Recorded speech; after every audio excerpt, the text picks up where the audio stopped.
Men she'rgacha olingan. Men she'rdan kelgan. Boshda o'ng tarafim suyagini polnay yo'q. Hali ham Allohning qudrati ekan. Kechalar tahajjud o'qiganlarimni to'xtamay joynimizda turib Allohdan so'raganimni yashash uchun kurashib o'ziga keldi. Bu akani o'rinlarga o'zingizni qo'yib ko'rib, hamma joyi sog' bo'lganiga shukr qiling. Birinchi o'rinda so'raydigan narsam shu. Akasi bilan chiqib shu mashina yuvib kelamiz deb avtohalokatga uchragan.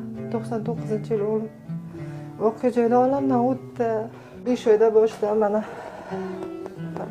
9 marotaba operatsiya bo'lgan.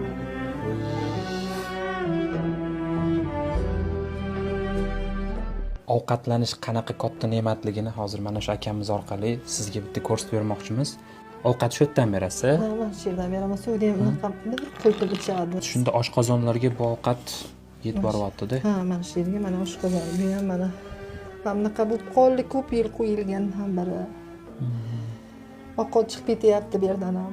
Bergan ovqatimiz keyinroq chiqib ketadi, yutalsa.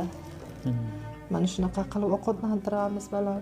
Qo'llarini ham mana chaqaloq qanday bo'lsa shunday. Hech kim farzand o'g'lidan kiyinmasin balam.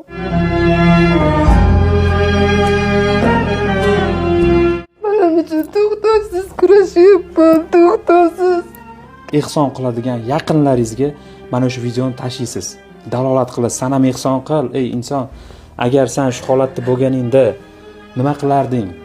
Shukrki, seni holating sog'lom. Mana shu shukr haqqini ado etish uchun ham yordam berib, ehson qilish